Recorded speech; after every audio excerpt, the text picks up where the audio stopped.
brought to you by Kuku FM and Infinix.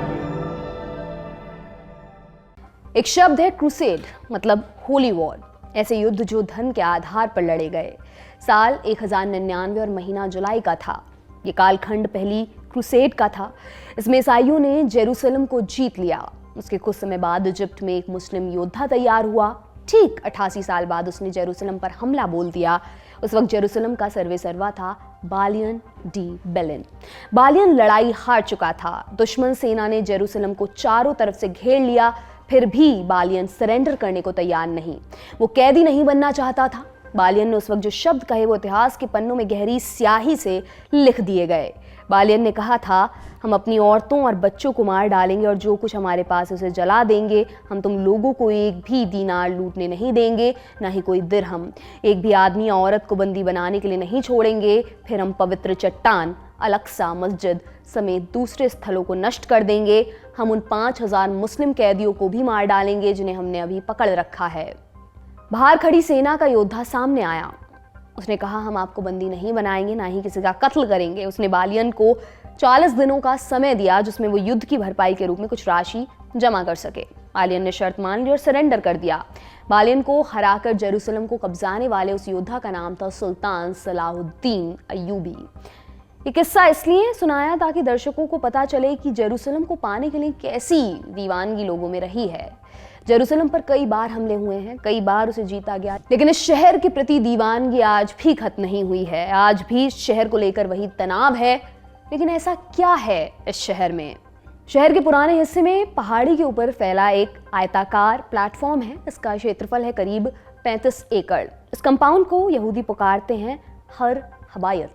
ये Hebrew भाषा का शब्द है। इस नाम का प्रचलित अंग्रेजी संस्करण है टेम्पल माउंट। इसी परिसर को मुस्लिम बुलाते हैं हरम अल शरीफ। एक ही जगह के अलग अलग नाम क्यों? इसकी वजह है दोनों धर्मों की मान्यताएं। यहूदी मुसलमानों के साथ ईसाइयों का भी इस शहर से अकीदा जुड़ा हुआ है। अब सवाल आता है कि इतने महान शहर का कब्जा किसके पास होना चाहिए? इसका जवाब होगा, इट्स कॉम्प्लिकेटेड। इजराइल इसे अपनी राजधानी बताता है, लेकिन दुनिया के मुस्लिम मुल्कों समेत और भी कई देश इसका विरोध करते हैं। इस बहस में मोड़ आया 6 दिसंबर 2017 को, जब अमेरिका के राष्ट्रपति डोनाल्ड ट्रंप ने इसे इजराइल की राजधानी के रूप में मान्यता दी। अमेरिका के नक्शे कदम पर चलते हुए ऑस्ट्रेलिया ने भी 2018 में जेरूसलम को इजराइल की राजधानी के तौर पर मान्यता दी थी। लेकिन आज ये कहानी सुनाने की वजह क्या है? दरअसल ऑस्ट्रेलिया ने इजराइल की राजधानी के तौर पर जेरूसलम को दी गई मान्यता वापस ले ली है। ऑस्ट्रेलिया सरकार का कहना है कि इस मुद्दे को इजराइल और फिलिस्तीन के बीच शांति वार्ता के जरिए सुलझाया जाना चाहिए। अब समझते हैं जेरूसलम को लेकर इतना बवाल क्यों मचता है। इसके लिए हमें फिर से इतिहास में जाना पड़ेगा। जेरूसलम के इतिहास को समझने के लिए हम समय की 2 अलग अलग टाइमलाइंस में जा सकते हैं। एक तो कुछ 100 साल पहले की, दूसरी टाइमलाइन है सदियों पहले की, ईसा से भी पहले की। सबसे पहले पुरानी वाली टाइमलाइन में दाखिल होते हैं। ईसा से तकरीबन 1000 साल पहले किंग सोलोमन हुए। उन्होंने जेरूसलम में एक मंदिर बनवाया। यहूदी मानते हैं ये मंदिर उस जगह है जहां पैगंबर अब्राहम ने अपने बेटे की कुर्बानी देने की ठानी थी, लेकिन ईश्वर ने उनकी त्याग भावना को देखते हुए वहां एक भेड़ भेज दी, जिसके बाद अब्राहम ने भेड़ की कुर्बानी दी। कमोबेश मुसलमान भी इसी मान्यता को मानते हैं और इसी घटना के बाद ईद उल अजहा मनाते हैं। रही बात किंग सोलोमन की, तो इस्लाम में उन्हें एक पैगंबर का दर्जा मिला हुआ है। मुसलमान मानते हैं कि पैगंबर सुलेमान के पास जिन्नों को कंट्रोल करने की ताकत थी। उनकी मदद से उन्होंने मस्जिद ए अक्सा बनवाई थी। आप सोच रहे होंगे कि इन धर्मों में इतनी समानता कैसे? इनकी कहानियां और मान्यताएं इतनी मिलती जुलती कैसे हैं? दरअसल यहूदी, मुसलमान और ईसाई धर्मों के तार समय में पीछे जाकर एक साथ जुड़ते हैं। ये सभी पैगंबर इब्राहिम के मानने वाले हैं, इसलिए इन्हें इब्राहिमिक रिलीजन्स कहा जाता है। खैर, हम लौटते हैं किंग सोलोमन के बनाए हुए मंदिर की तरफ।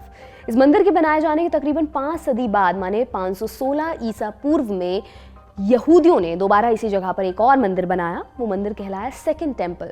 ये सेकंड टेम्पल करीब 600 सालों तक वजूद में रहा। सन 70 में रोमन्स ने इसे तोड़ दिया। इस मंदिर की एक दीवार आज भी मौजूद है, इसे कहते हैं वेस्टर्न वॉल। ये रही यहूदी मान्यता। मुसलमान मानते हैं किसी जगह माने मस्जिद अक्सा से इस्लाम के आखिरी पैगंबर मोहम्मद ने जन्नत तक का सफ़र किया था। इसे इस्लाम में मिराज नाम से जाना गया। साथ ही इसी मस्जिद में उन्होंने उनसे पहले आए सभी पैगंबरों के साथ नमाज अदा की थी। मुसलमानों की इस मस्जिद से एक और मान्यता जुड़ी हुई है। दरअसल पहले मुसलमान इसी मस्जिद की तरफ रुख करके नमाज अदा किया करते थे, लेकिन अल्लाह के एक आदेश के बाद ये रुख बदलकर मस्जिद ए हरम जो मक्का में है वहाँ पर कर दिया गया। पैगंबर मोहम्मद की वफात के 4 साल बाद मुसलमानों ने जेरूसलम पर हमला कर दिया। तब यहाँ बेजेंटाइन साम्राज्य का शासन था। मुसलमानों ने आगे चलकर वहाँ अल अक्सा मस्जिद की बिल्डिंग फिर से खड़ी की भव्य रूप में।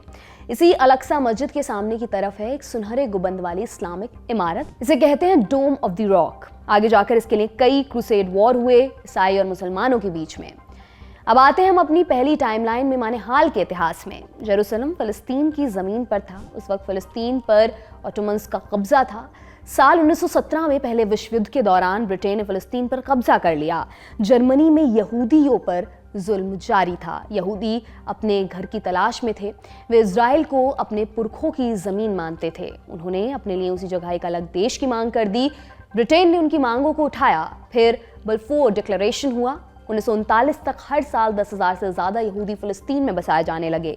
1947 में जिस साल हमें आज़ादी मिली उसी साल यूएन ने सिफारिश की कि फ़लस्तीन की ज़मीन को 2 हिस्सों में बांट देना चाहिए, एक यहूदियों को देना चाहिए, एक अरब देशों को। ऐसा हुआ भी।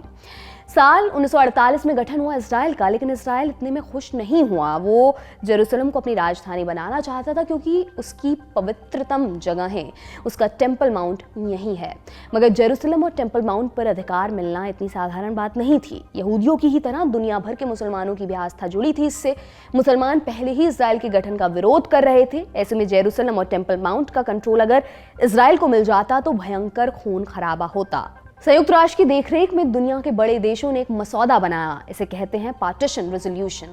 इसके मुताबिक जेरूसलम पर इंटरनेशनल कंट्रोल की बात कही गई और इस कंट्रोल का पहरेदार यूएन ने खुद को बनाया। इजराइल मसौदे पर राजी था, मगर अरब मुल्कों ने इसे खारिज कर दिया। दोनों पक्षों के बीच संघर्ष हुआ। इसी संघर्ष का एक अध्याय था 1967 का 6 डे वॉर। इस युद्ध में इजराइल की जीत हुई और इसके साथ ही टेम्पल माउंट उसके कंट्रोल में आया। इजराइल ने इस इलाके को जीत तो लिया, मगर उसने पवित्र परिसर के कंट्रोल में बदलाव नहीं किया। उस समय इजराइल के रक्षा मंत्री थे मोशे डायन। उन्होंने टेम्पल माउंट को लेकर मुस्लिम नेताओं से वार्ता की। दोनों पक्षों के बीच एक समझौता हुआ। इसके मुताबिक टेम्पल माउंट के प्रबंधन का अधिकार जॉर्डन को दे दिया गया। वो इसका कस्टोडियन बन गया। इस समझौते में एक बड़ा बदलाव ये हुआ कि अब यहूदियों को भी इस परिसर में प्रवेश की अनुमति मिल गई, लेकिन केवल पर्यटक के तौर पर। वो कंपाउंड में आ तो सकते थे, मगर वहाँ पूजा पाठ नहीं कर सकते थे। लेकिन इससे दोनों तरफ के कुछ लोग खुश नहीं थे। कुछ समय तो सिचुएशन ऐसी ही रही, लेकिन जब मसला नहीं सुलझा तो 1982 में एक और झड़प हुई। इस बरस एलन गुडमैन नाम का एक इजरायली सैनिक पवित्र परिसर में स्थित डोम ऑफ द रॉक में घुस गया। उसने मशीन गन से फायरिंग शुरू कर दी। इस वारदात में 2 लोग मारे गए। इस घटना के बाद यहूदियों और मुस्लिमों के बीच भी तनाव बढ़ा, लेकिन मामला फिर शांत हो गया। हालांकि समय समय पर दोनों के बीच तनातनी चलती रही। फिर आया साल 2000।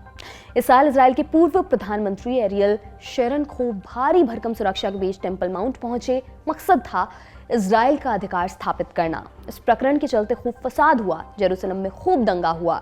2007 में फिलिस्तीन में एक टेम्पररी सरकार बनी। 2014 में हमास और इजराइल में जंग होनी शुरू हो गई।